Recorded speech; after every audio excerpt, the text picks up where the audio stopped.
Thank you for joining us for another power-packed message from Dr. Myles Munroe, provided by Munroe Global Incorporated and MunroeGlobal.com. We transform followers into leaders and leaders into agents of change. We hope that this message is a blessing to you as you advance your life and discover your purpose. Now, let's go into the message. We're going to focus on the 10 steps, the 10 secrets of leadership succession. The 10 secrets of leadership succession.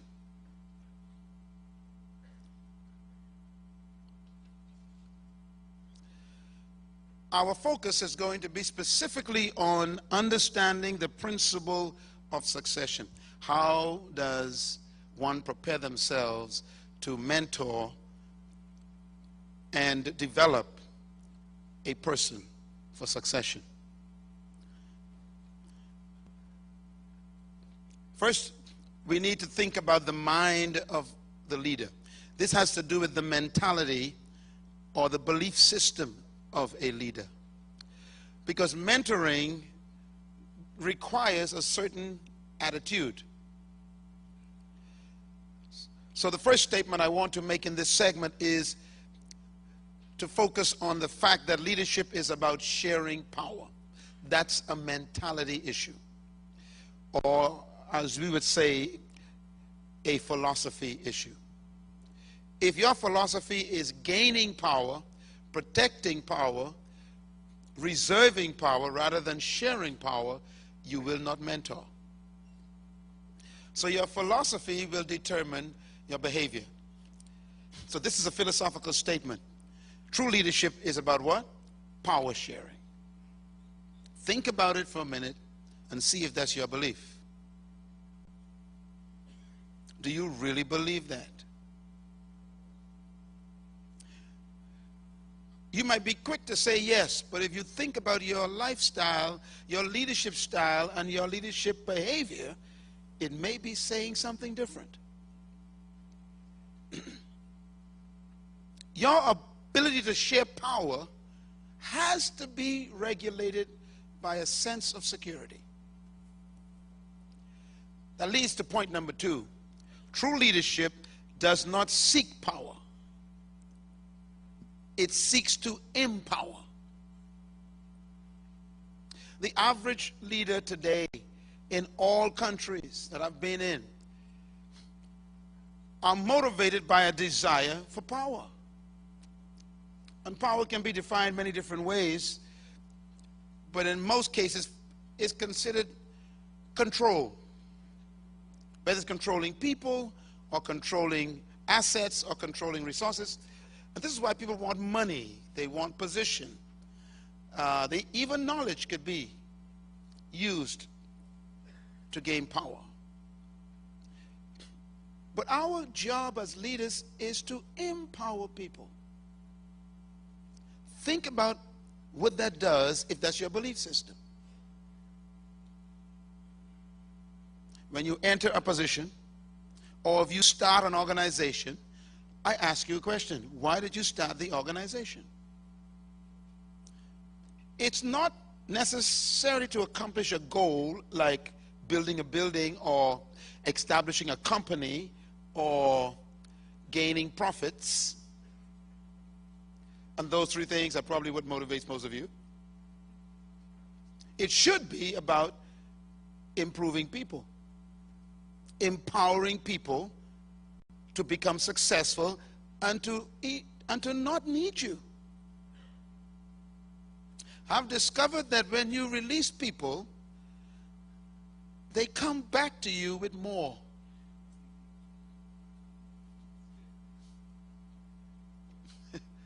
Because they expand. And when they expand, they have access to bring back to you. So empowering people is the motivation for true leadership. Number 3, the priority of true leadership is to prepare your replacement. Prepare your replacement. Work from now on, when you go back to your workplace or your job place or your business or your ministry, make this a goal. Write it down in capital letters. I'm going back to prepare my replacement. Make it one of your goals. You know, we write goals every year. Don't leave mentoring off your goal list.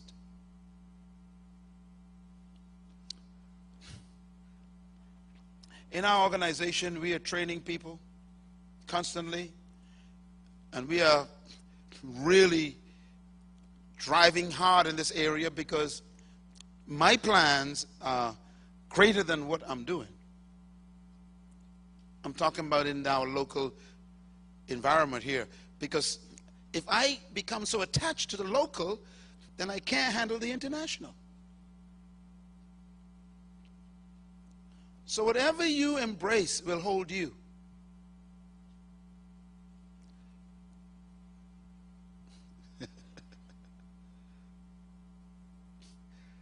I'm pausing because you missed it. Whatever you hold on to will hold you. So hold everything very slackly, because it can become a prison.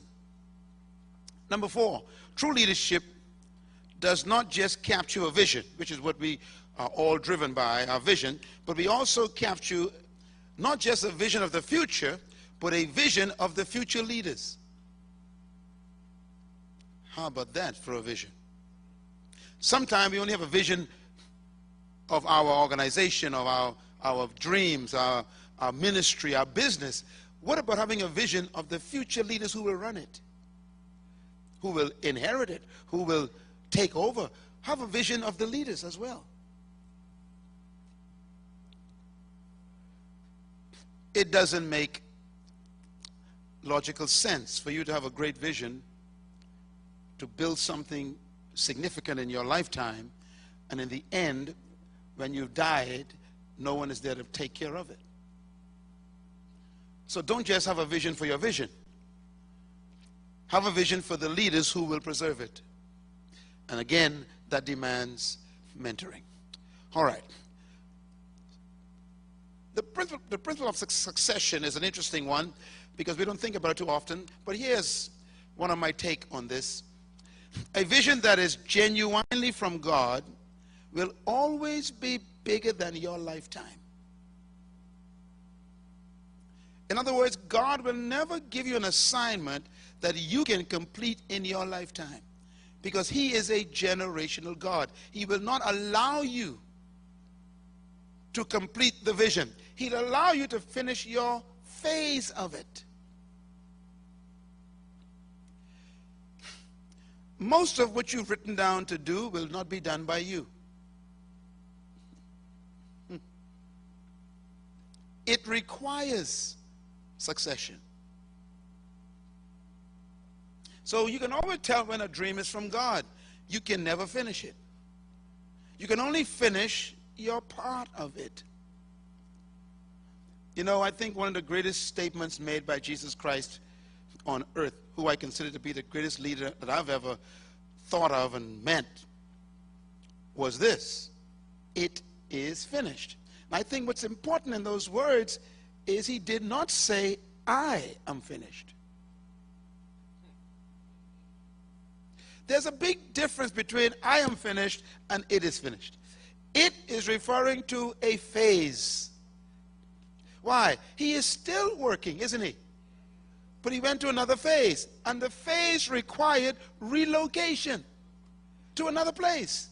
And he's now working, and his phase now is what? Intercession. But he's still working. Your next phase may require relocation. Who told you you're going to die in Guyana? But you see, if you're so stuck on hanging on to that position, God can't get you to the greater work. You could be so in love with what you are doing that it prevents you from your greatness. Never think what you are doing now is great. It's a phase. How can you be better than resurrection? Simple. Go to heaven, sit on a throne, and pray. That's greater than resurrection. Now, I mean, you think you can't get better than resurrection. Oh, yes, he's gotten better. He is seated on a throne. That's better than resurrection. See, what you think is great is not the end of your life. So, the dream in your heart will always be bigger than your lifetime, and you were only given that dream to complete your phase. And it's important to know when your phase is over. Age does not measure the phase. Please write it down.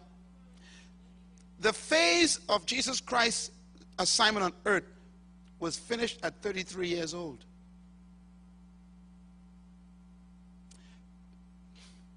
Stop planning to grow old where you are. You're blocking the next generation. And sometimes you'll be sent to do an assignment only for a few months, or maybe a few years, or maybe a decade. Don't get tied to it, because life is much bigger than your job. Your life is bigger than your job. And so don't get stuck.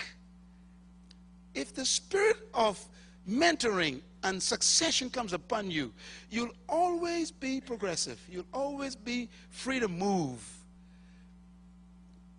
And by the way, if you capture the spirit of succession and mentorship, you will never be depressed when they fire you. Because your interpretation of that would be, it's time to move on. They didn't fire you, they released you to your next phase, that's all. But if your job was your life, they destroyed your life.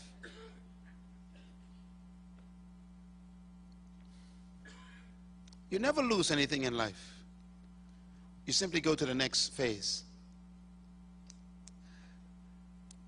Number 3, the ultimate goal of true leadership is not to maintain followers. And I want to repeat that, because I believe that we have this idea that we must keep people coming after us. And that is not the goal of leadership. The goal of leadership is to maximize people's lives around you so that they can become greater than you are. This is the heart of leadership. Now, we're going to get to some deep stuff here.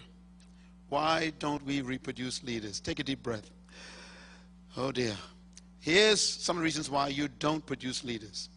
Everyone, please get this CD and brainwash yourself with it, or wash your brains, because you could be one of the greatest hindrances to success and progress if you do not want or nor desire to reproduce leaders. But why don't we reproduce leaders? First reason, because we replicate the poor leadership habits of others. In other words, no one trained us, so we don't train anybody else. No one helped me, so I ain't helping nobody. That's the attitude we have. I got here by my own hard work, let them get there by their own hard work. In other words, you are replicating this bad habit of the leaders that were in your life. Well, I am going to believe that that changes today. That you are going to leave here with a different example of leadership. Second reason why we don't produce leaders is we lack good models and mentors. If you didn't have a leader in your life that was a good role model, you will find it difficult to become one. This is why fathering is so important. A good father will produce a good son who will produce another good son. Your models become your life lessons that you teach other people. So we don't produce leaders in our lives because no one produced us. Third reason why we don't produce leaders is because we lack training. We don't know how to do it. This is why the International Third World Leaders Association exists. We exist to provide formal training opportunities like this right now, so you could stop guessing about what to do. Stop experimenting with people's lives and with resources and with money and time. You need to use them strategically with precision, and that means you need skill to do that. So we need to be trained so we can train. Many of you will take this material that you get here today, and when you use it, you're going to be better than I am. And I expect that. It's going to come through your personality. It's going to become your own information, and that's what I want. Because if I train you properly, you'll be training other people better. Leadership is reproduced by leadership. Number 5, why don't we reproduce leaders? We lack the power of letting go. We don't want to let go. We don't reproduce leaders because we don't want any other leader around us. We want to be the chief. Everybody else is Indians. Pardon the expression, but we use that here in the Western world. We need to have the attitude that we are in the business of chief makers. And to do that, you got to let go. Why don't we let go? Because we have made our positions synonymous with our value. Why don't we reproduce leaders? Number 6, we put paperwork before people work. I got a lot of work to do today. I can't see anybody. You ever said that? I have a lot of work to do today. I can't see anybody. Don't look now, but that's you. I got a lot of paperwork to do today. I can't see anybody. So we don't reproduce. To reproduce leaders, you must spend time with people. There's a place for paperwork. It's between 11 p.m. and 3 a.m. That's me. My days belong to people.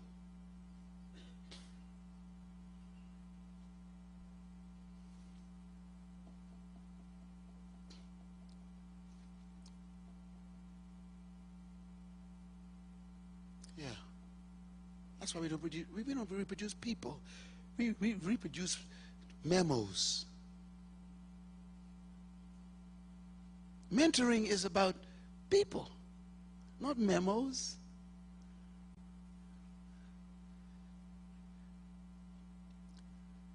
I remember one time, I'll never forget this.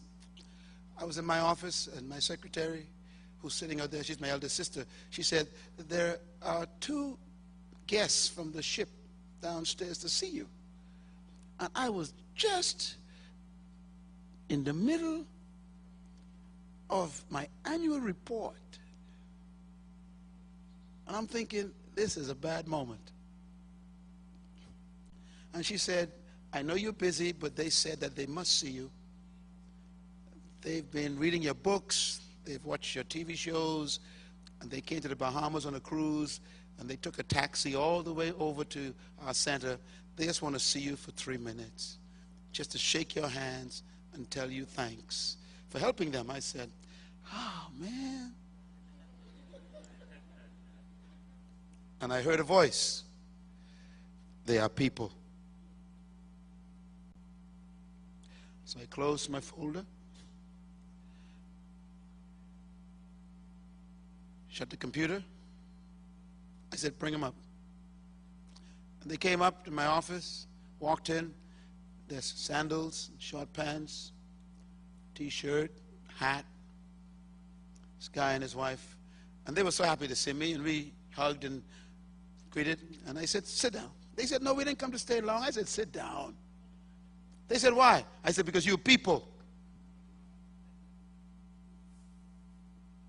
And they said, you would actually take time to see us? I said, sure, you're people. That's what I heard. So we sat down, chatted a little bit, and they told me where they were from and how much our work had blessed them and changed their lives, and how their kids were reading our books, and their young son had started a business from reading one of my books, and they were so excited, and I was listening to them, and I was so encouraged by what they said. And I said, thank you so much for coming. And they stood up. They said, can we take a picture? I said, sure. We took a picture. And we were walking down the hall back out to the door. And the guy turned around and said, oh, by the way, we bought you something. And he turned around and gave me an envelope. $10,000.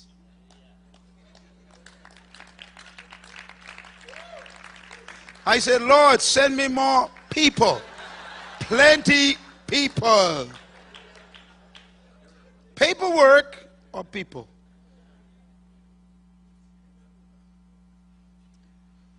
You never know what they're carrying.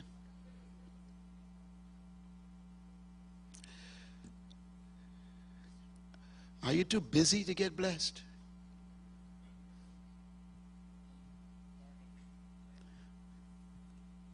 Why don't we reproduce leaders? We lack affirmation. The absence of affirmation in our own lives. If people didn't affirm you, you will find it difficult to affirm other people. This is where we get the attitude again. No one helped me, so why should I help you? That's the spirit of this strange attitude. I'm not going to mentor you. No one mentored me. I had to work hard to get what I have. That's the reason why you got it, so that they don't have to work hard to get it. You mentor to prevent the other person from going through the stress.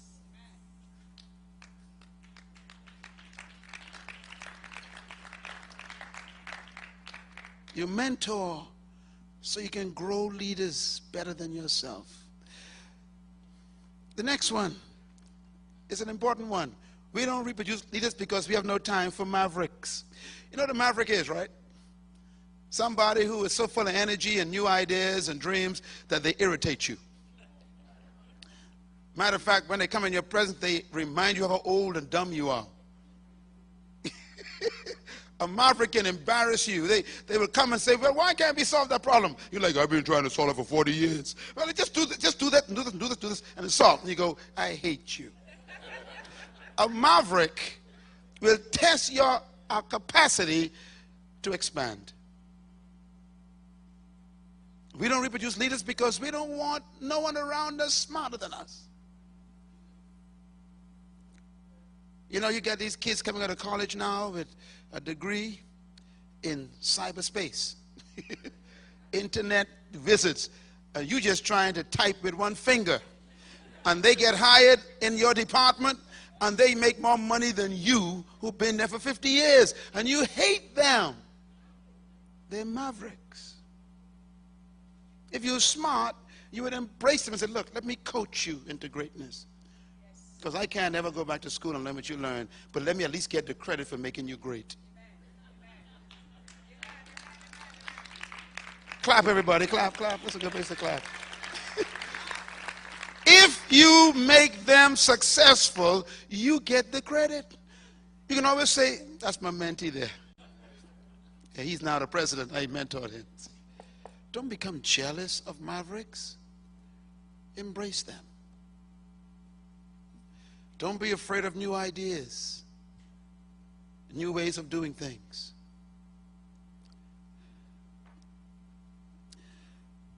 This last one is very important. We don't reproduce leaders because we are dictators. We tell you what to do. You listen to what I say. I'm the boss here. I am the bishop. I am God's anointed. I am the pastor. That's your problem. If you are a true leader, you do not control people. You develop people.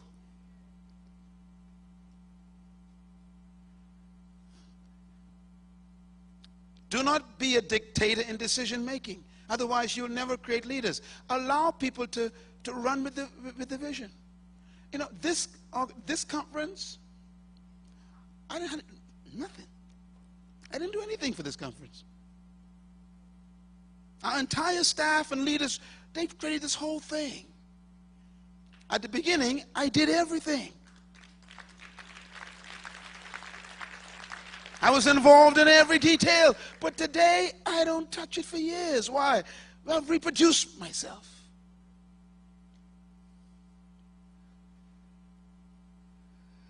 Leadership is not dictatorship. Release people. Reproduce them. Okay, here we come down to the end. 10 marks of a secure leader.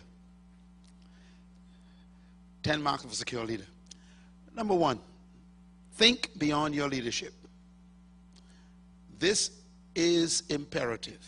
If you are going to be a leader that mentor your successor, you must first think beyond your leadership. You are not an end in yourself. This is not about you, and you are not the star. You are simply an extra on stage. Number 2, think generationally. Think about the unborn and what you will provide for them and how you prepare this place for the unborn. Number 3, be aware of your mortality. Great leaders always think about their death. Foolish leaders believe they ain't never gonna die. You are a great leader if you are constantly conscious of your mortality. I could die tomorrow. You know, one of our fellow trustees who passed away not too long ago, Dr. Turnell Nelson, we used to sit in my kitchen for hours and talk, sitting on the stool. And we'd be sitting there talking all kind of dreams, and he would just teach me so much stuff and share his heart with me. And I used to keep telling him, you need to write some of this in books. Hours. And then he was gone. He wasn't old. We still remember him energetic, running up and down here, teaching us. And he was gone. Life is that fast. So invest in people. He invested in me. That's why I'm still calling his name.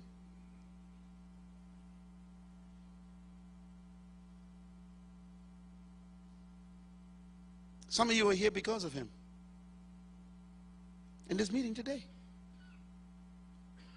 He started to build a building in Trinidad, never finished it, but he built you. He invested in people. His legacy is in us. Who are you mentoring? Because you know you will die. I discovered something about death. Lately, it has no respect for age. When I was a kid, only old people died. You remember those days? Only old people died. Today, no. So make every day a mentorship day. Number 4, aware of your dispensability. You are dispensable. You know, a leader always knows that the board could fire them in the morning. So they always secure life after that job. Think in terms then of always leaving. You are dispensable. You are not indispensable. And some of you religious leaders here today, you all need a revelation. Because somehow we get this idea that if the Lord called me, no one can move me. Oh, yeah? No. You're dispensable. We can actually do without you. Can you imagine that? Matter of fact, sometimes we'd be better off. I won't finish that sentence, but it's amazing. We think we are it. No.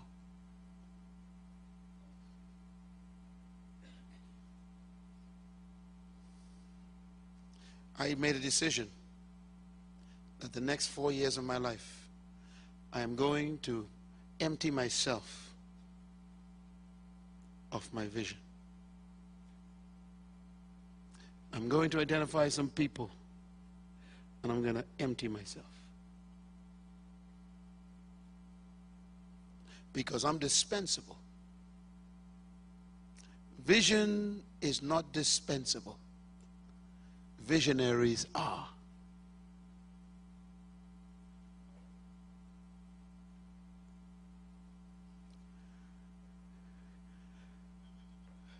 I have 7,000 prophets that could take your place. So settle down, Elijah, and behave yourself.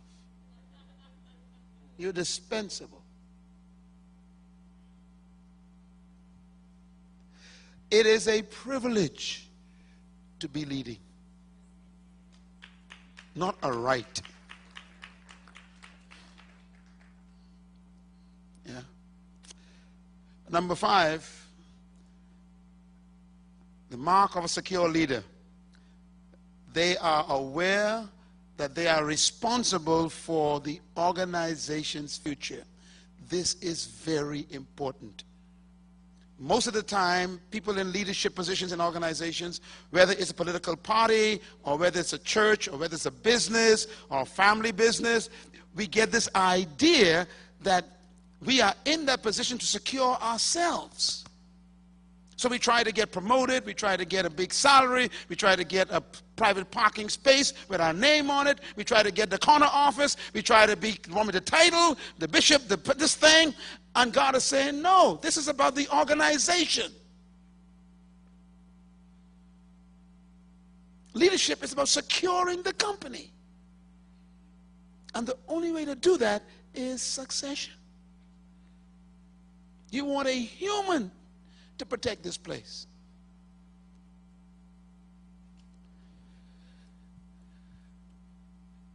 Number 6, a secure leader is secure in herself, in himself. Their security is in themselves. They don't get their security from what they do, or what they are called, or what position they are in. Their security is inherent in their revelation of their value to God. They know they are important to the world because they were sent to fulfill an assignment. That's their security. So no matter where they are still confident. Number 7, a secure leader is not afraid of other people's success. Boy, that's a big one. I've never seen so much jealousy than I've seen in the Christian environment. Jealousy is a sign of insecurity and a lack of vision. Jealousy means you don't know who you are, and so you don't want no one else to be themselves.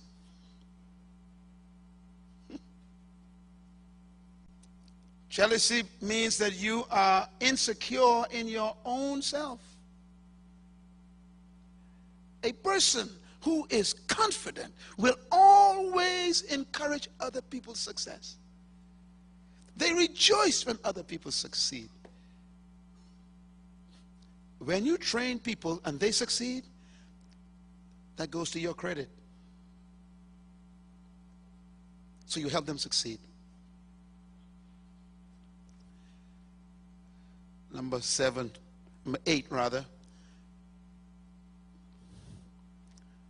True leaders who are secure, they act as a visionary. They don't act as an owner. I don't own this company. I don't own this ministry. I'm just a visionary. I'm a delivery boy. I come to deliver you something from the eternal, to put it in time. I came to take the invisible and bring it into the visible and then leave. I am not here to own this. I'm just a delivery boy. That's leadership. Number 9, leaders who are secure are always preparing to leave, not to stay. What did I say? Always preparing to leave, but not to stay. Can you go home with that spirit? You know, I was intrigued when I read the first official meeting that Jesus Christ, the greatest leader, had with his team. The first meeting blew my mind. Matter of fact, I'm still trying to get over it. His first formal meeting, the Bible says he called them together unto him, and he said unto them, now he's having his first meeting with his mentees. Do you know what was on the agenda? One word: death. You should go read it sometime. A meeting about death. His first meeting. Why is that important? He wants to set the whole atmosphere. He says, look, I called you here today to make an announcement. I'm going to die. Now, let's start the organization. That's what he did. He began by announcing his departure. I dare you. I dare you to do it.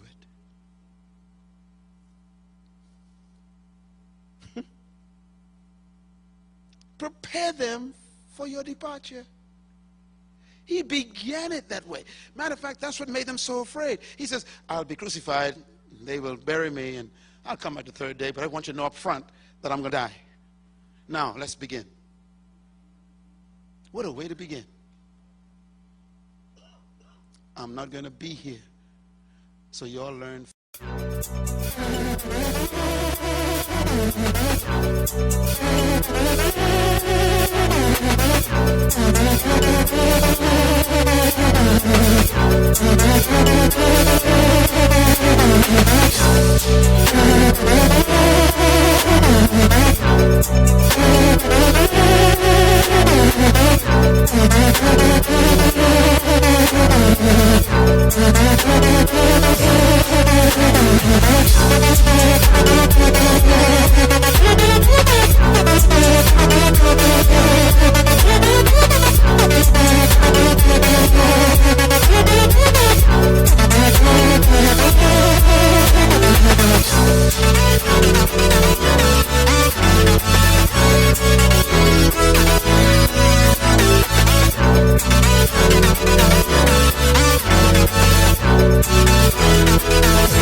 That's what he was saying.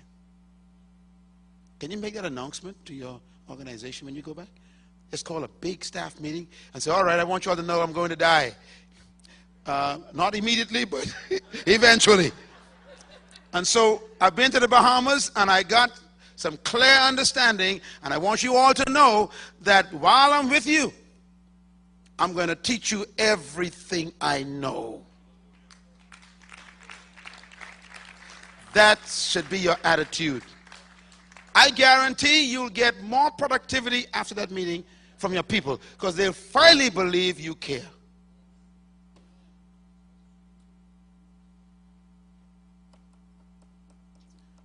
It's not about you. You're temporary. Once you make that announcement, it generates a spirit of obligation for you to mentor. You become more conscious of your responsibility to take care of every person in that organization to help them become better.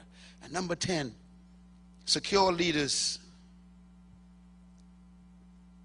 One of their marks is they focus on securing their legacy, not securing their bank account,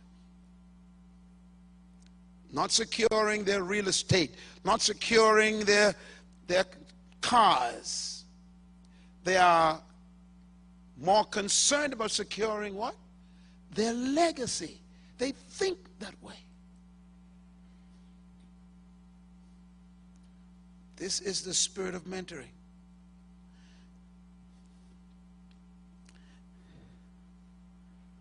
I'm just like you, I got to be careful about my own notoriety. It's a heavy burden, but it can become a killer. I'm very conscious of my very thin clay feet. I could be here today, gone tomorrow. I'm very much afraid of my own success. Success is hazardous.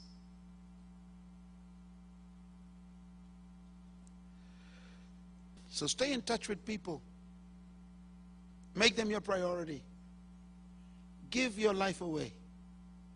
Distribute yourself to your generation. Become a mentor of mentees who mentor.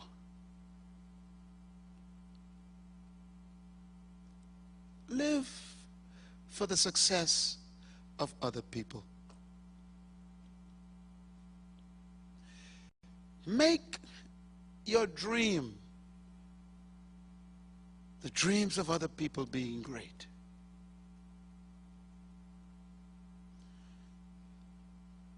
It's good for you that I am not present. Because if I am present, you cannot do greater works.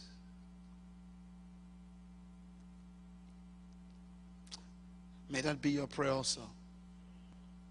Thank you once again for listening to this message, as we hope that it has been a blessing to you.